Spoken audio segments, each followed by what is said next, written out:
దేశంలో ఎక్కడా లేని విధంగా అనేక రాష్ట్రాలు ప్రయత్నం చేసినా కూడా రిలయన్స్ ఇండస్ట్రీస్ మన రాష్ట్రంలోనే పెట్టుబడి పెట్టడానికి ఇది కంప్రెస్డ్ బయోగ్యాస్ యూనిట్స్ ని దాదాపు 500 యూనిట్లు మన రాష్ట్రంలో స్థాపించడానికి ముందుకొచ్చిందని చెప్పేసి తెలియటానికి సంతోషిస్తామని చెప్పేసి కూడా మనం చేస్తాం. తద్వారా 65,000 కోట్ల రూపాయలు పెట్టుబడి 2.5 లక్షల మందికి ఉద్యోగ అవకాశాలు కూడా లభిస్తాయని చెప్పేసి మనం చేస్తాను. 11,000 మెట్రిక్ టన్నులు కంప్రెస్డ్ బయోగ్యాస్ తయారీ అవుతుందని చెప్పేసి కూడా తెలియజేస్తాం. దీంట్లో ఏంటంటే ఇప్పుడు దాకా మనందరం కూడా ఈజ్ ఆఫ్ డూయింగ్ బిజినెస్ గురించి ఈ పారిశ్రామిక రంగాల్లో ఈ ప్రపంచంలో డిస్కస్ చేస్తా ఉండేవాళ్ళు. ఈజ్ ఆఫ్ డూయింగ్ బిజినెస్ లో మాకు ఫస్ట్ ర్యాంక్ లో ఉన్నాం లేదా సెకండ్ ర్యాంక్ లో ఉన్నాం అని చెప్పేసి చెప్పుకుంటుండేవాళ్ళు. కానీ ఈ రోజు చంద్రబాబు నాయుడు గారి ప్రభుత్వం ఈజ్ ఆఫ్ డూయింగ్ బిజినెస్ కు అదనంగా స్పీడ్ ఆఫ్ డూయింగ్ బిజినెస్ తన చర్యల ద్వారా నిరూపిస్తుందని చెప్పేసి నేను మనం చేస్తాను. ఎందుకంటే ఈ రిలయన్స్ ఇండస్ట్రీస్ మనతో మన రాష్ట్ర ప్రభుత్వంతో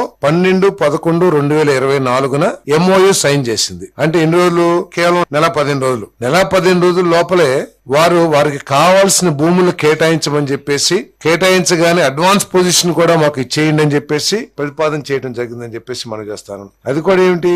రాష్ట్రంలో ఉన్న వేస్ట్ ల్యాండ్స్ అది కూడా కొనుక్కోవడానికి కాదు, 15,000 రూపాయలు పర్ ఎకర్ లీజ్ చొప్పున రాష్ట్రంలో వివిధ జిల్లాల్లో ఉన్న వేస్ట్ ల్యాండ్స్ ని కేటాయించి అడ్వాన్స్ పొజిషన్ ఇవ్వమని చెప్పేసి ప్రతిపాదించడం జరిగింది.